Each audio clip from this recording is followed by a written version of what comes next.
So we have three presentations. The first presentation focus on global level. So the Professor John Ikenberry examined the decline of liberalism at the global level and has some examined the implication of this global trends on Korean Peninsula. And secondly, Dr. Eric Ballbach, he examined Europe's role, especially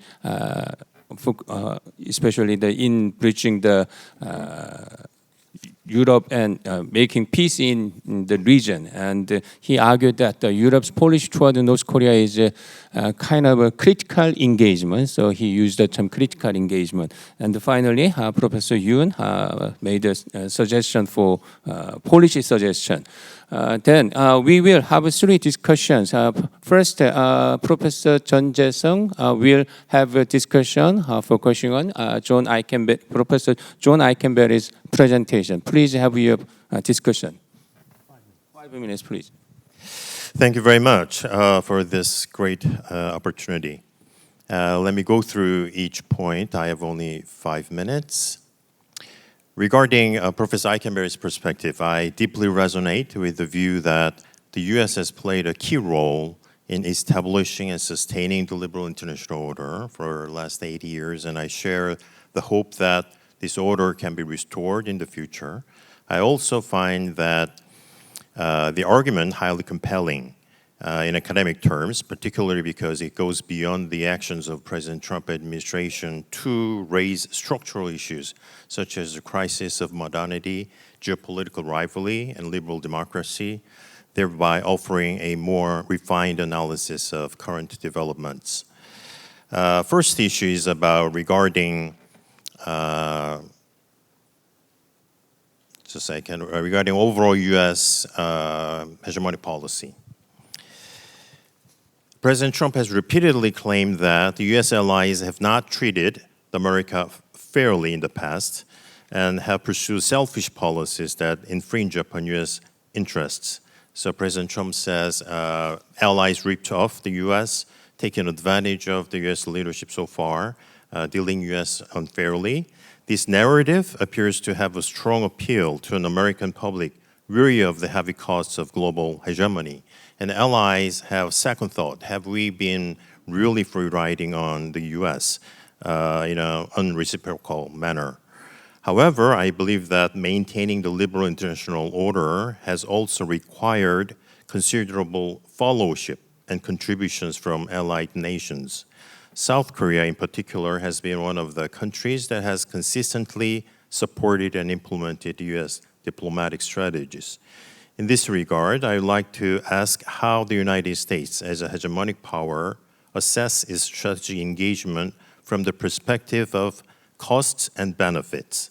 So in international relations, there has been a scholarly debate if the imperialists, for example, in the 19th century, the English domination of India, for example, has been profitable, producing net gains for those imperialists.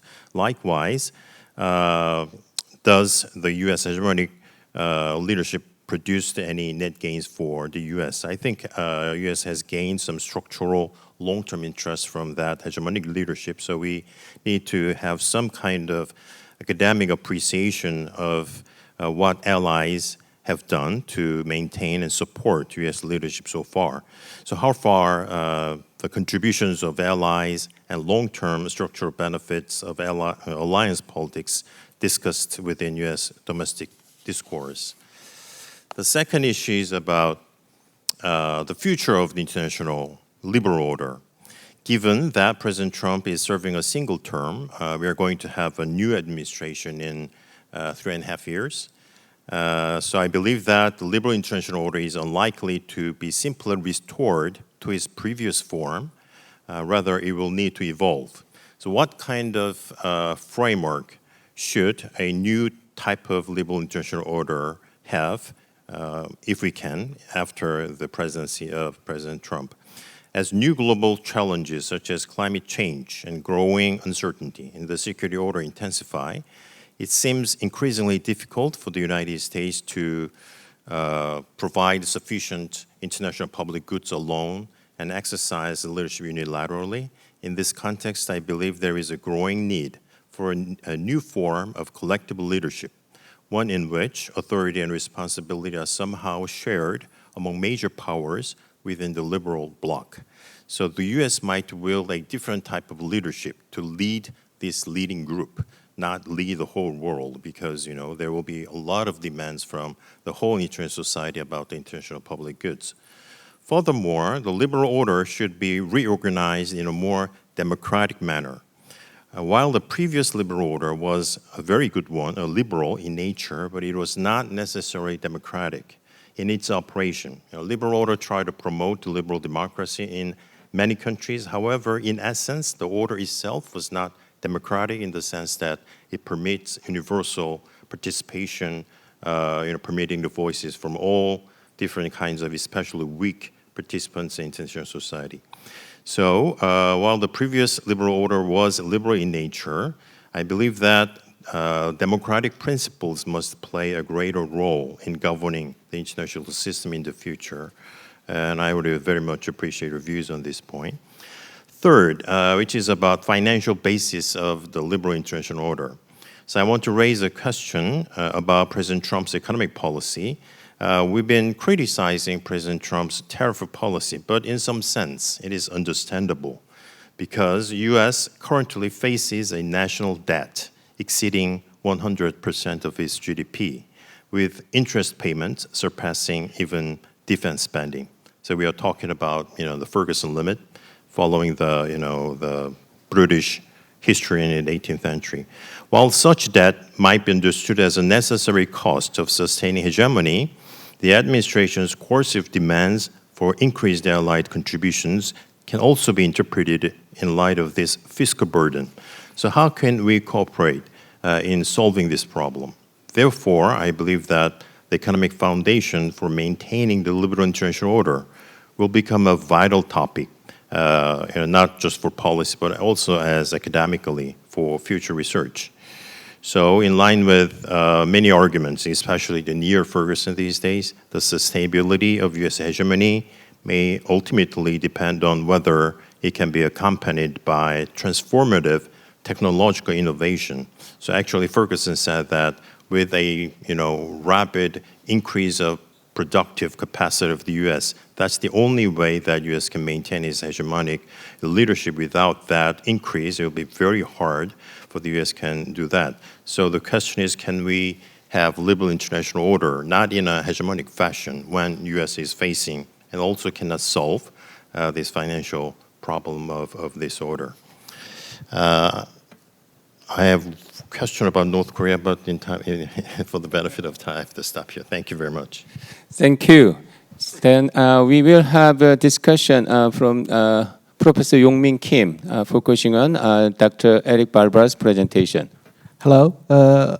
Dr. Eric Ballbach presented a comprehensive and very rigorous analysis of EU-North Korea relations spanning almost a period of nearly 30 years, and that he divided EU-North Korea relations into three phases: active engagement, critical engagement, and active pressure, and provides highly useful analytical framework for understanding changes in European policy toward Korean Peninsula.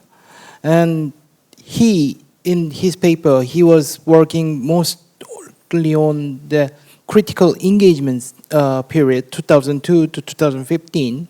And during this period, the EU endeavors to maintain delicate equilibrium between mounting pressure and sustain the political engagement in aftermath of second North Korean nuclear crisis.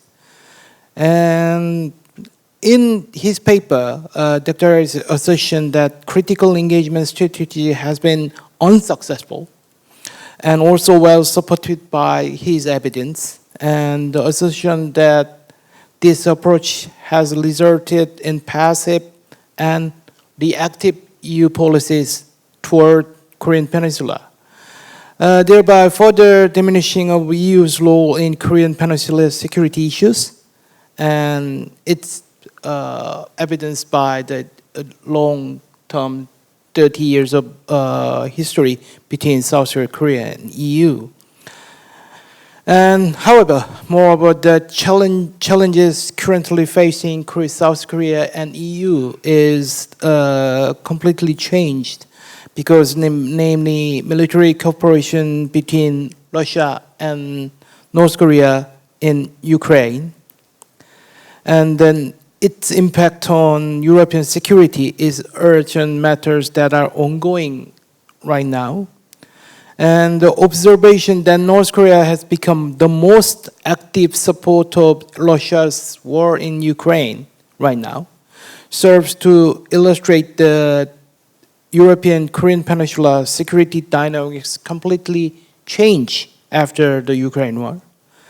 And the relationship between Europe and South Korea, which has been characterized by very certain distance. We are close friend, not close friends, but we are not literally close.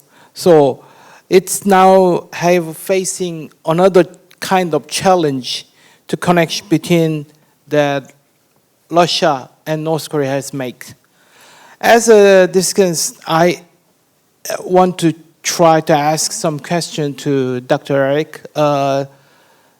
That he identified 3 key factors that has contributed to evolution of EU policy in relation to North Korea. And it has 3 main issues: the country's North Korea's nuclear test, development of long-range missiles, and also EU was very focused on the human rights situation in North Korea. First of all, I want to ask you, what are Dr. Eric's thoughts on impact on policy change in the U.S. can make EU policy decisions? And furthermore, what is impacted on positive on subject in recent change in European domestic politics, like, for example, Brexit, the rise of far-right parties in Germany, France, Italy? Then what is its influence in EU's policies? For second question, even though comprehensive sanctions has been placed for over a decade, and evidently it has no great effect on North Korea, and North Korea has, with sanctions, they still make a nuclear power, and does the EU continues sanction and this approach? It's kind of represented case of past dependency on EU's policy. And because Russia and China has effectively neutralized UN sanctions inside UN, and with this coming of Trump 2.0 era, giving rise to argument that in the UN and other international organization is powerless at the moment. And does this not render the EU's emphasis on multilateral sanctions? Is it powerful? Is it still useful, or is it powerless at the moment? And third one, as you mentioned in presentation, we should consider that in the wake of Russia-Ukraine war, and the military cooperation between North Korea and Russia, what measures can EU adopt in response to this kind of new geopolitical landscape?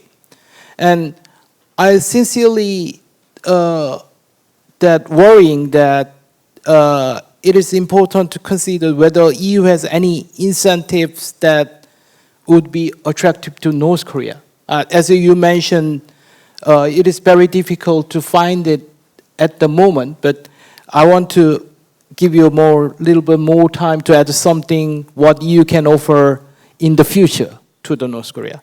For the final question, you criticized EU's passive and reactive policy towards Korean Peninsula, yet it is submitted that this may in fact reflect the EU's practical limitations in the international relations. And the Korean Peninsula is geographically very distant to Europe, Even London to London Seoul has 16 hours, 18 hours flight right now. And there are fundamental limitations that EU can influence direct to the Korean Peninsula by security. And what is your thought in this matter? Now we have a lot of close relationship with the defense, weapons industry, etc., etc. And in conclusion, as a discount, I found Dr. Eric's presentation is to be excellent analysis and clearly demonstrate the change and limitations of the EU's policy toward North Korea and Korean Peninsula. I concur with his evaluation that contemporary geopolitical changes are characterized by both novel challenges and opportunity to the EU and Korea, both of them. Thank you. Thank you very much for your questions. I'm wondering how Dr. Eric Ballbach respond to his questions. Then we will have a third discussion. Professor Jung Gu-yeon, please have your discussion. Thank you, Professor Kim. And thank you, Professor Yoon, for your comprehensive and very insightful presentations. And you covered a lot of topics, actually, from Trump administration to North Korea. And I have like 3 questions and comments. First one is about United States. As Professor Ikenberry and Professor Yoon's presentation demonstrate, labeling Trump not administration. Trump is the kind of fundamental step to analyze his foreign policy and predict how the international system will evolve in the future. And as many of our presenters have discussed, certainly he is not a realist as a restraint power, but it seems like he is retrenching while throwing away the strategic restraint which Professor Ikenberry mentioned in his book, is sustained in 80 years. So whatever the label is, as a result, what we are seeing is the U.S. is retrenching chaotically into Indo-Pacific, especially for China, from Europe and Middle East and many other global South countries. And as your presentation mentioned, Professor Yoon, that a current retrenchment without actually strategic restraint is kind of converging into a situation where we observe multipolarity or many different parts of spheres of influence. The idea has been suggested initially by India, China, Russia, but now it becomes kind of a reality. It used to be a narrative, but now it becomes a reality these days. If that's the case, then how do you see that this East Asia will be incorporate or kind of evolve into different spheres of influence? And what is the kind of suggestion for you that how South Korea will evolve, adapt to this reality? That's my first question. Second question is about North Korea. In your presentation, you mentioned that the worst case scenario is this. United States diminishes emphasis on North Korea's denuclearization, and U.S. accept North Korea as a nuclear state, while focus more on nuclear reduction and arms control rather than complete denuclearizations, and U.S. withdraw U.S. forces out of Korean Peninsula. We all agree that this is the worst case scenario, but given that and considering the current polarization of South Korean political landscape, do you think this could be a bipartisan North Korea policy in the future? That's my second question. And third question is related to another North Korea policy, which is the two-state doctrine that Kim Jong-un mentions in 2023. And the doctrine has been controversial during the 2023. He actually mentioned it, but it becomes more problematic given that if United States or if South Korea kind of accept the two-state doctrine and evolve its North Korea policy. And as you know, however, the two-state doctrine mentions that two Koreas in a hostile relationship at war.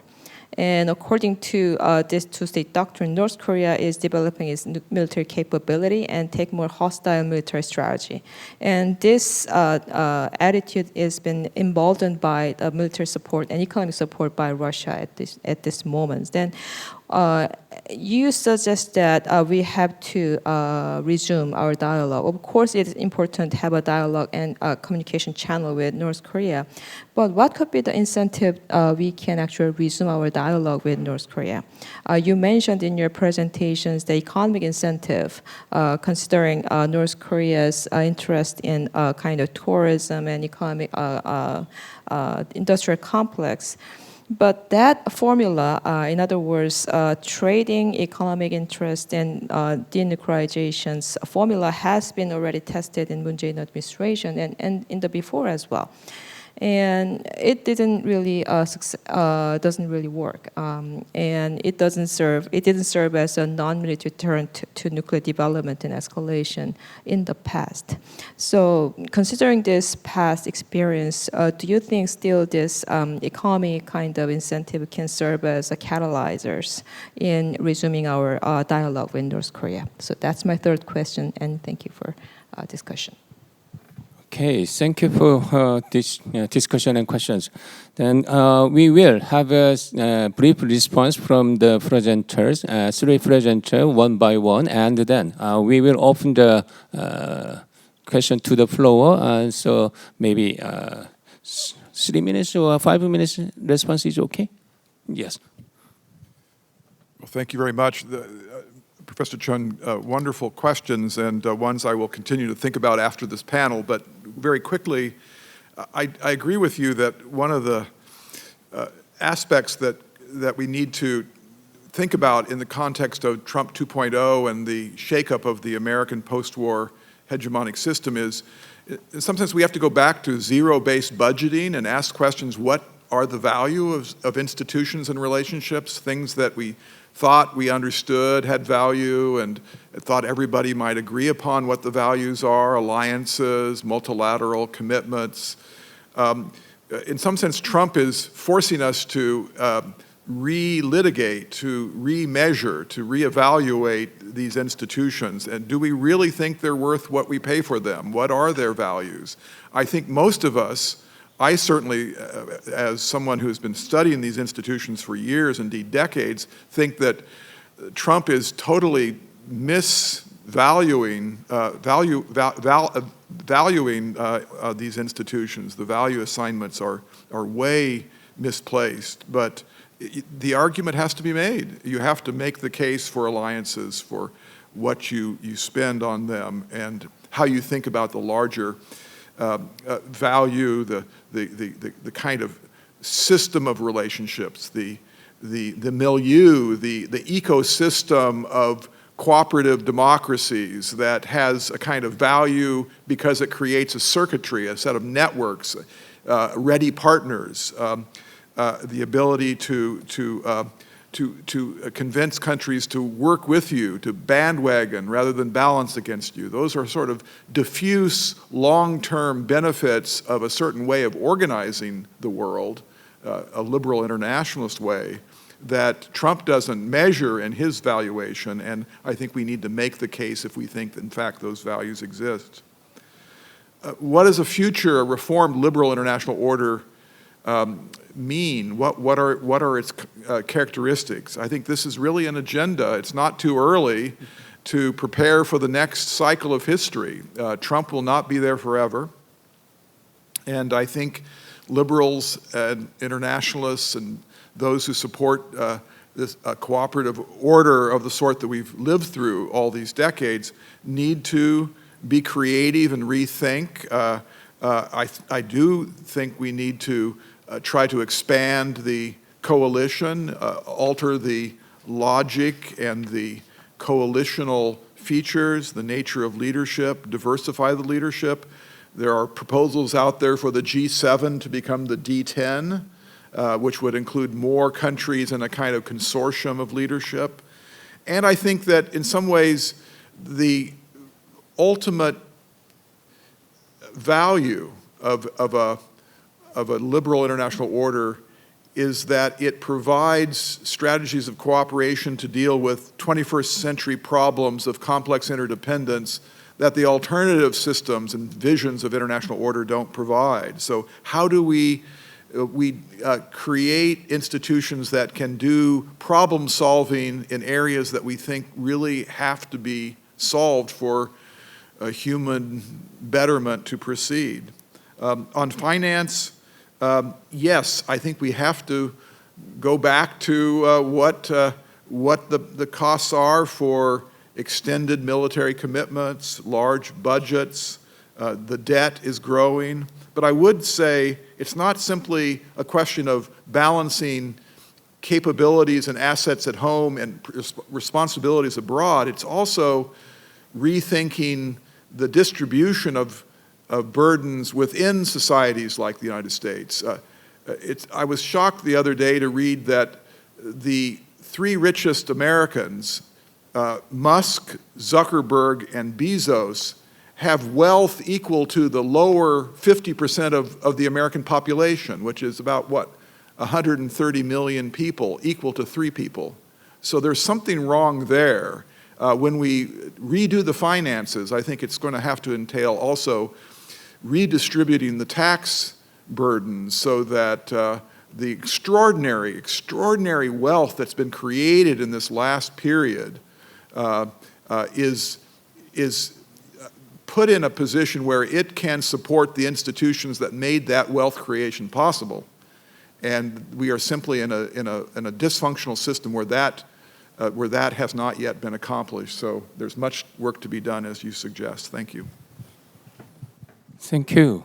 Then we will have the response from the Dr. Eric Ballbach. Yeah, thank you so much for the questions. Let me start with the sanctions issue.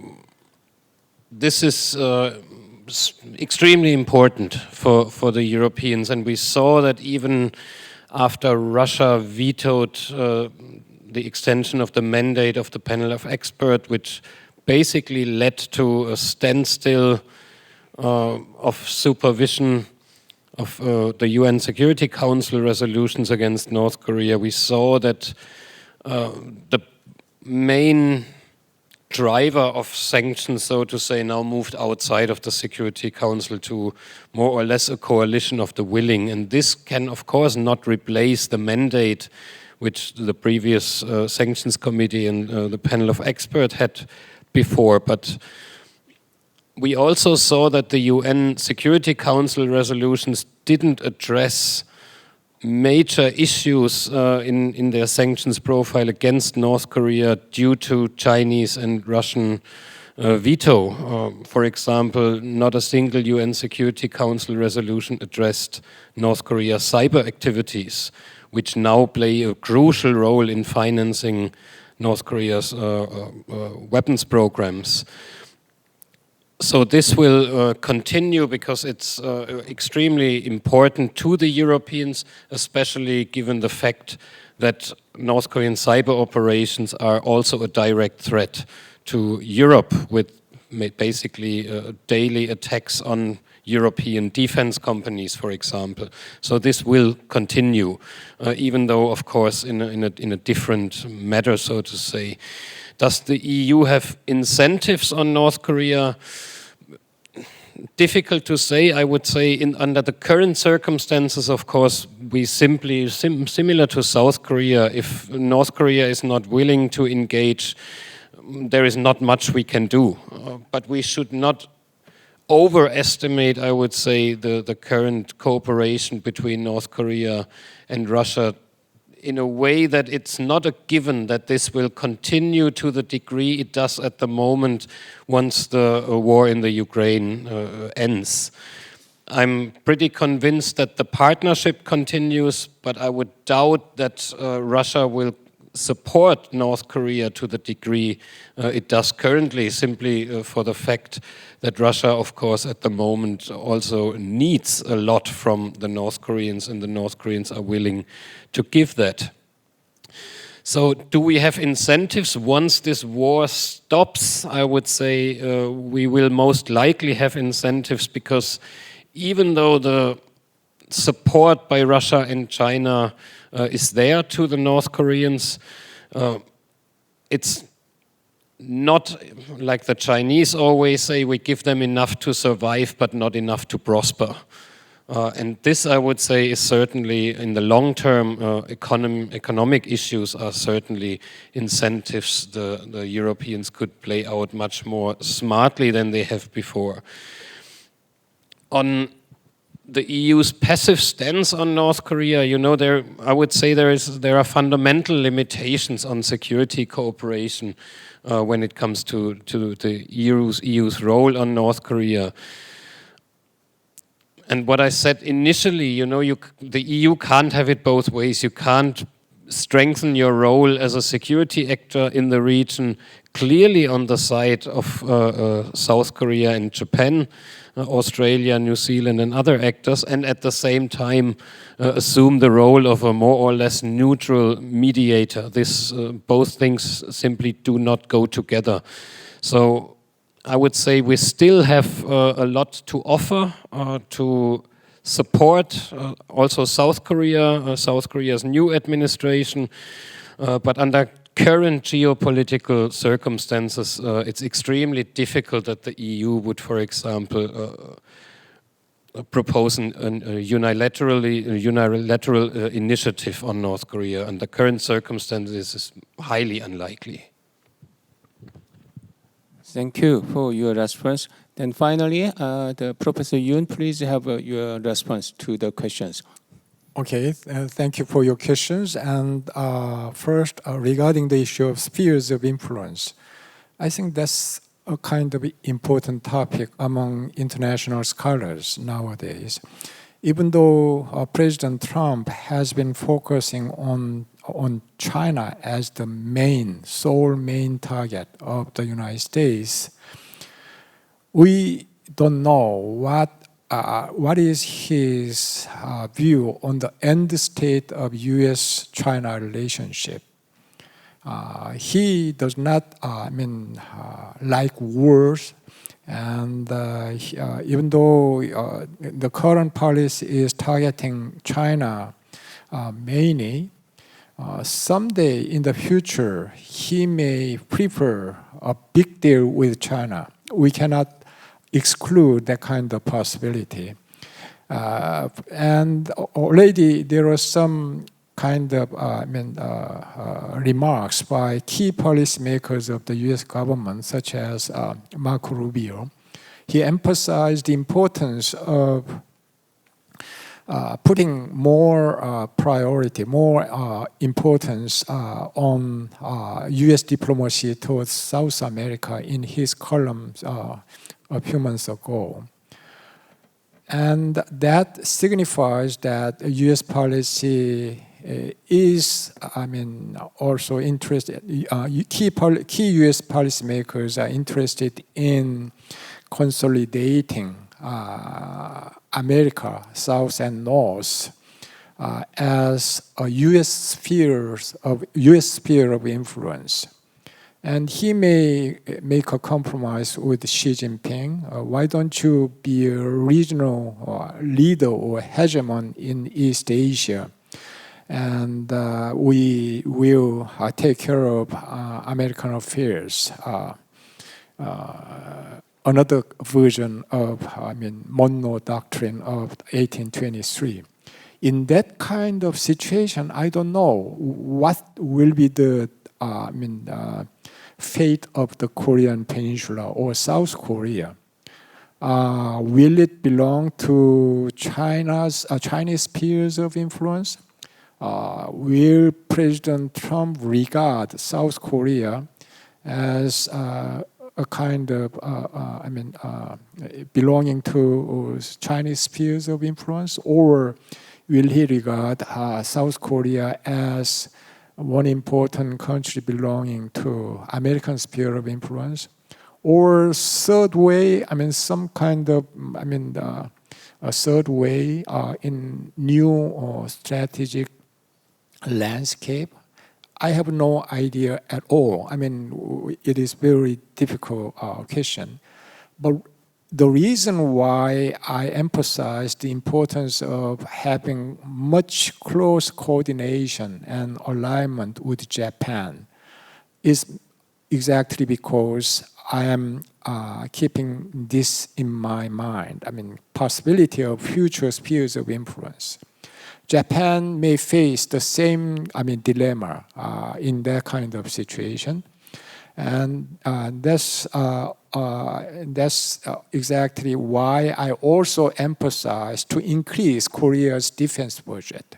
We need to depend much more on ourselves rather than any other country in the future. That does not mean that we need to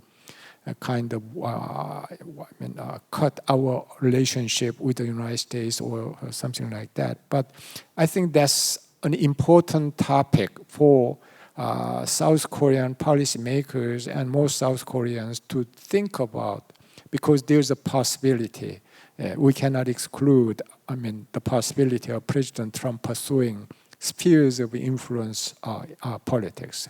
The second question is whether, if I understood your question correctly, whether South Koreans will be able to form a bipartisan agreement on North Korea policy.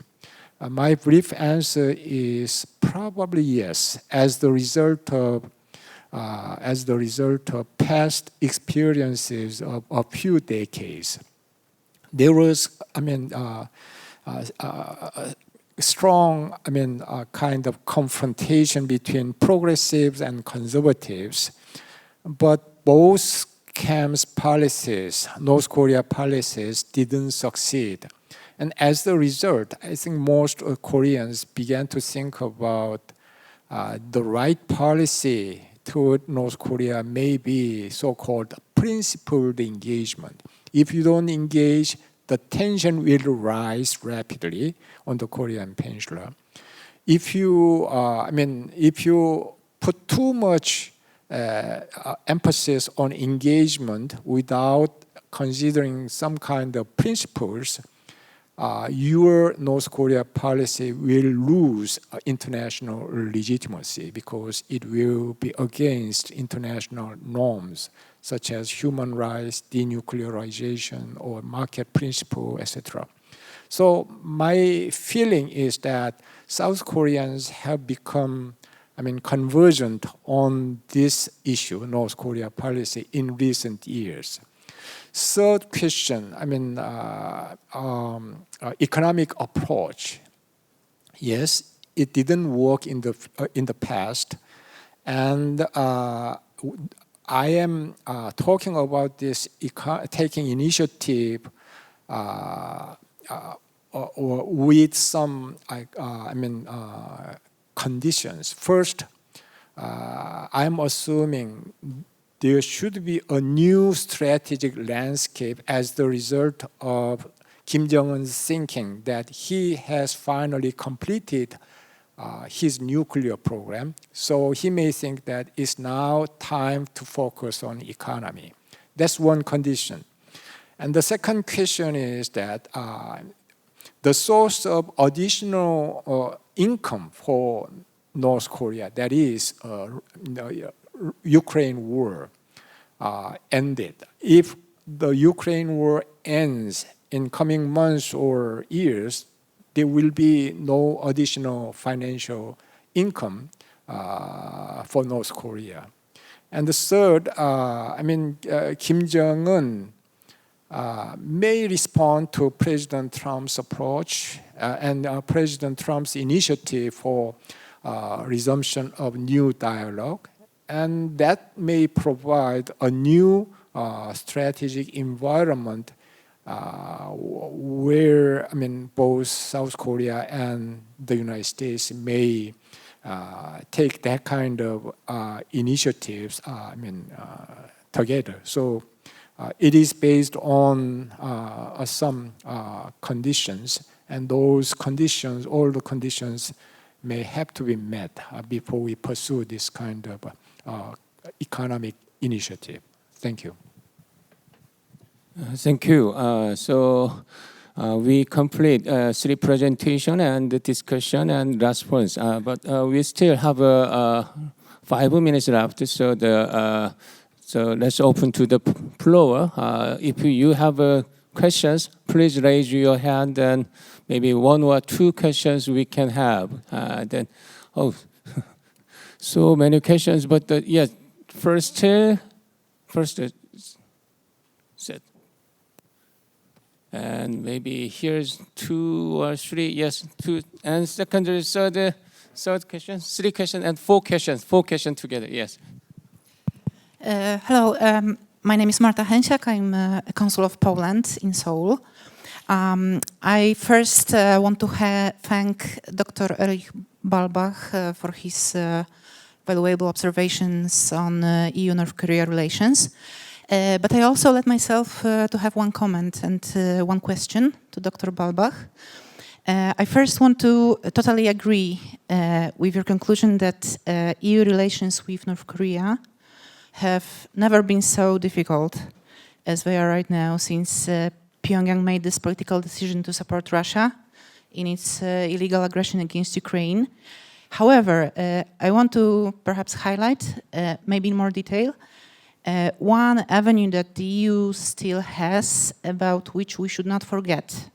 Because within the last 20-30 years, all the way until COVID pandemic, EU countries managed to build a network of 7 diplomatic missions in Pyongyang.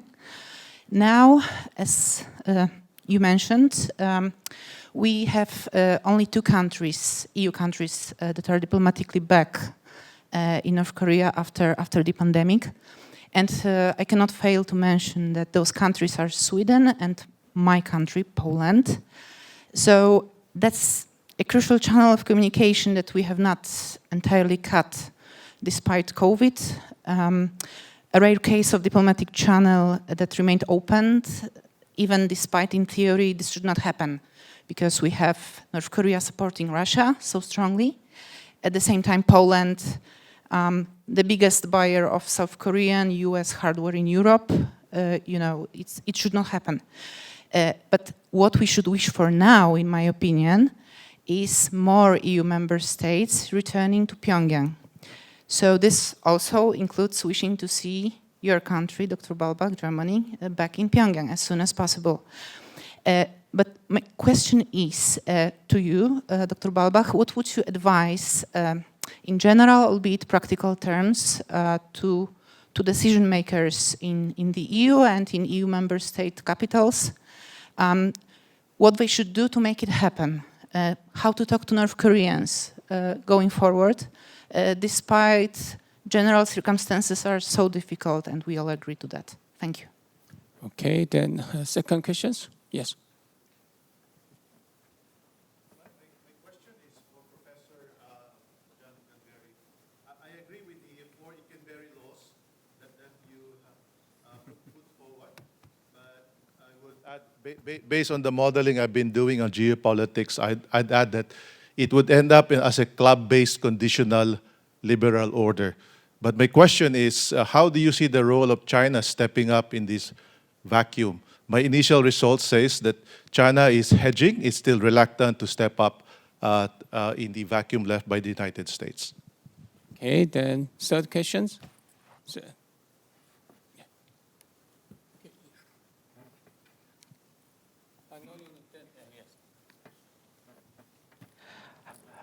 Thank you very much. I'm Amir from Australia University, and I have a question for Prof. Ikenberry. Restraint and restraining has been the fundamental of U.S. leadership. With the recent tariff and missile over Iran, we can see that restraint and restraining allies is no longer the basis of that. So what is the value proposition that U.S. is offering to sustain this leadership, and whether you think material capability and path dependence is sufficient to sustain that in the near future? Thank you. Okay, then because time limited, we stop here, and then we will ask some response answers from the 2 presentation to present it. So who will do first? Dr. Eric Ballbach, you first.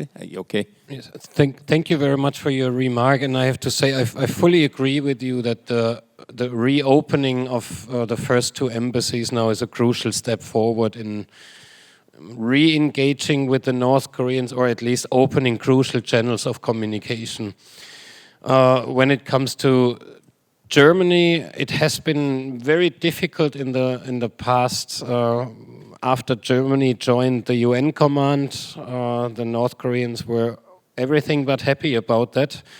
And we are currently not on the list of those countries that are allowed to resume or reopen their embassy. We have a new government in Germany and things start to change a little bit. We see this with the provision of visas to North Korean diplomats to come to the embassy in Berlin, which is a crucial change compared to our previous government. So things are moving, but at the moment I don't see Germany reopening the embassy, at least not in the next couple of months, because yes, we need the agreement, of course, also we need both the political will on the side of Germany and, of course, on the side of the North Koreans to allow them to come back. And this has been a little bit more complicated in the past months. But I would, as I mentioned, I would say that we still have these communication channels through the embassies are still a very crucial step forward, and I would advise, of course, those European countries with a diplomatic presence in Pyongyang to at least try to reopen these embassies. But as I mentioned, it's politically difficult at the moment for some countries, especially domestically, to push this through, and we need ultimately also the agreement from the North Koreans. Yeah, very briefly, I just wanted to say that one thing I will remember about this panel is Professor Yoon's presentation and his 5 recommendations for South Korea. And what, in effect, he's saying is that this is an uncertain time. There's a great deal of anxiety around the world. The U.S. is in some sense, throwing up its own post-war role for renegotiation. The world is unclear how the U.S. will act, but that is a way of, in some sense, creating an opportunity for states to think about plan Bs, to rethink their relationships, to try to regain some autonomy over their choices, to not be vulnerable to uncertainty from the center of the system. So there's a creative moment, I think, that is there, although it may be pursued out of a certain sense of reluctance and regret. China is an interesting country, to come to that question. It is an opportunity. If China doesn't see this as its moment, then I'm not sure when that moment will ever arrive. The other rival great power is ceding a great deal of soft power and global leadership and authority. China has an opportunity to articulate its vision of the international system. But what makes China, I think, somewhat ambivalent and reluctant is that the order that Trump is disturbing is an order that China has benefited greatly from over the last years, over the last 40 years. It's that order, the so-called period of Pax Americana, that allowed China to have its best decades in 2 millennia, defined in terms of economic growth and economic opportunity for Chinese people. So there must be some ambivalence about letting go of that open, rule-based, market-oriented system. Then finally, restraint. I think there is a really interesting question here for scholars of international relations, but certainly for policymakers. If the moment comes when a different American president wants to return to a strategy of hegemonic restraint, where all things are not negotiable, where everything is not a bargain, where everything is not transactional, where agreements are, in fact, as Professor Yoon said, sacred, how do you reestablish that sense of restraint? And I worry about that, but I think it's going to be something that a future president is going to think about, and it probably will take a great deal of time for the world, the U.S. and its partners, to find a way to rebuild their relationships, because these things are very hard to do and take years to establish in the first place. Oh, thank you for your answers. If time wraps, then we will continue the discussion and Q&A. But as you know, we already passed the 5 minutes, so it's time to wrap up this session. Thank you very much for the presentation and discussion, and thank you very much for joining our panel. It's the end of this panel, and maybe in 10 minutes, maybe the second session will start. Thank you. Thanks for the panelists, and let's give them a big